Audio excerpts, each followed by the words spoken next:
Welcome to Mickelson RV. Today we have the Sunray Classic 2021 149 model. This is a video walkthrough. Up front, you have your front tongue jack to crank it up and down. Your chains, your 7-way for lights and brakes, and your breakaway cable, which is your emergency brake. If for some reason your trailer were to come off, that will pull out, knock up your brakes. Up front, you have your propane tanks with a nice little cover on it.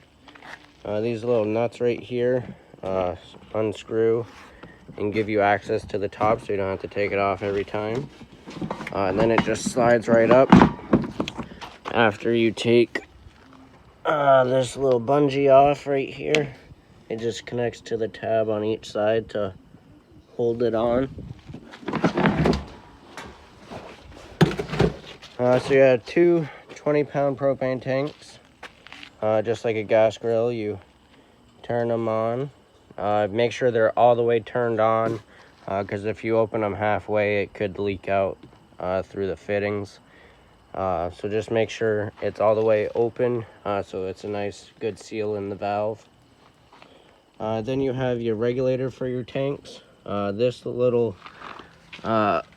lever has an arrow on it that's pointing to what tank it's drawing from, so that's an indicator telling you what tank's drawing from it. There's also a little screen, a little window right here. Right now it's clear. That means there's gas going through. If you run out of propane, it'll go red, telling you that it's empty. This is an auto changeover regulator. So right now it's drawing from this tank. This one goes empty. The valve inside of the regulator will automatically switch over and draw from this tank if it's on. This valve will still be pointing to this one though, and that will turn red. But if that one's on, it'll start drawing from that one. And then if you just want to take this one off to go get it filled, just switch that lever over so that turns the whole valve over, and it's not leaking through this side with that one running. Then you have your 12-volt battery right here. And this is pretty wide for solar charging, and that's just right here. It's just, the solar panel is just like a little tripod. Then it plugs in there, and it's just a trickle charger just to keep your battery charged.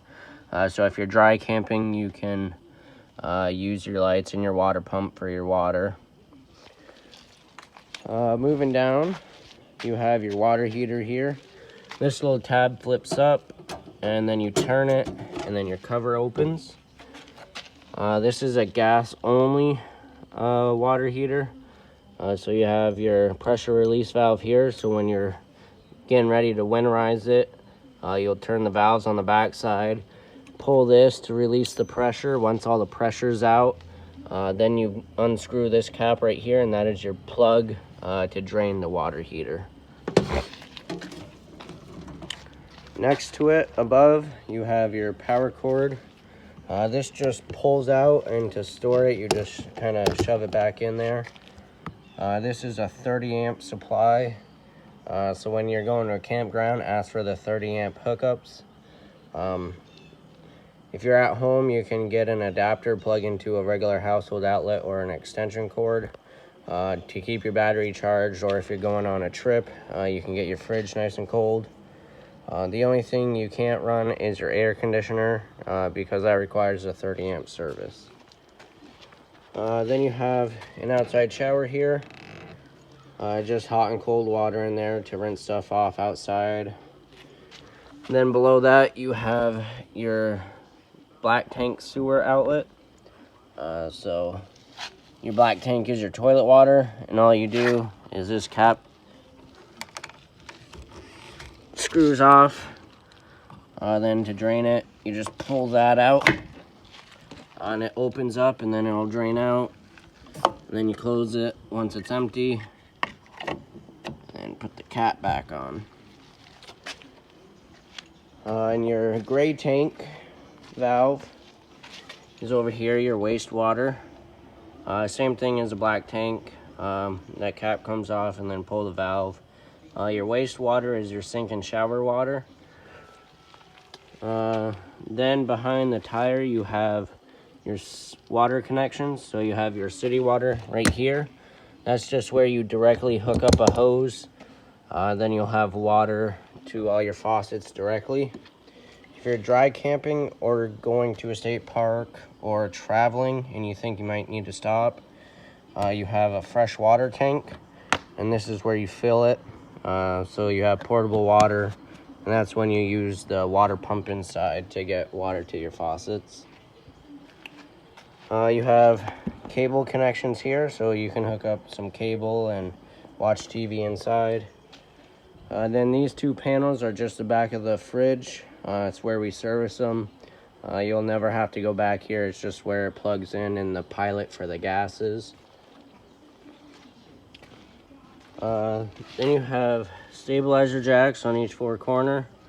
Get your trailer leveled, blocks under the tires for side to side, and use a front tongue jack for front and back. Once it's leveled, then you can crank down the jacks until they hit the ground, or if you have blocks under them. And then once they're touching, give it a 1/2 to 3/4 of a turn just to put a little pressure on it to get out the wobble in the camper when you're moving around. Don't try and lift up your camper or else it'll bend the jacks. Then you have a storage compartment in the back, and you have this little door hold back right here. Just kind of holds it open like that. So in here, this is the crank for the stabilizer jacks. It's also a 3/4 inch nut, so you could use a 3/4 inch socket and a drill to get it down and up quicker. Then you have your water tank in here and your water pump, and you have a little light.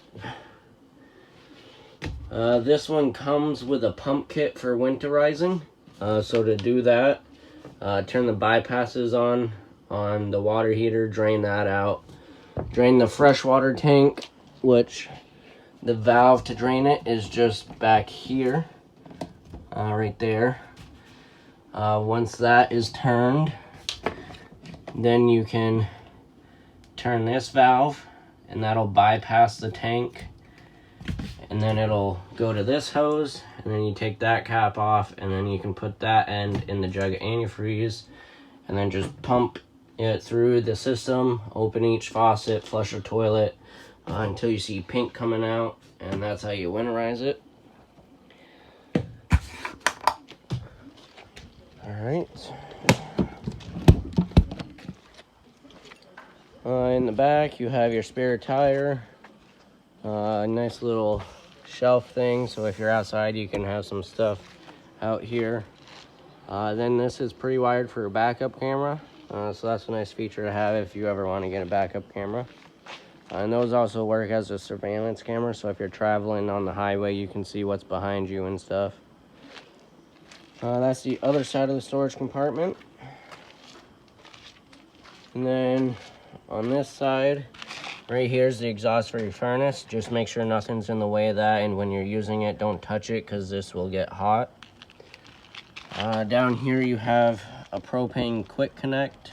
So that coupler just slides out and the gas or the dust cap comes out. You get your hose connected in there, connected to your grill, and then you have your valve right here to turn on the gas, and that draws directly from the tanks up front. And when you're done using it, turn that off and put the dust cap back in.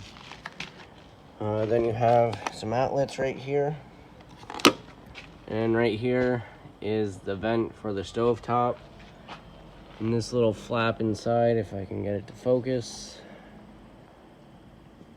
there's just a little flap right in here that just snaps closed and open. When you're traveling, make sure that's snapped closed so no water or debris gets up inside. And then if you're planning on using the vent, you can just pop that open and it'll vent out. Then we'll move inside now.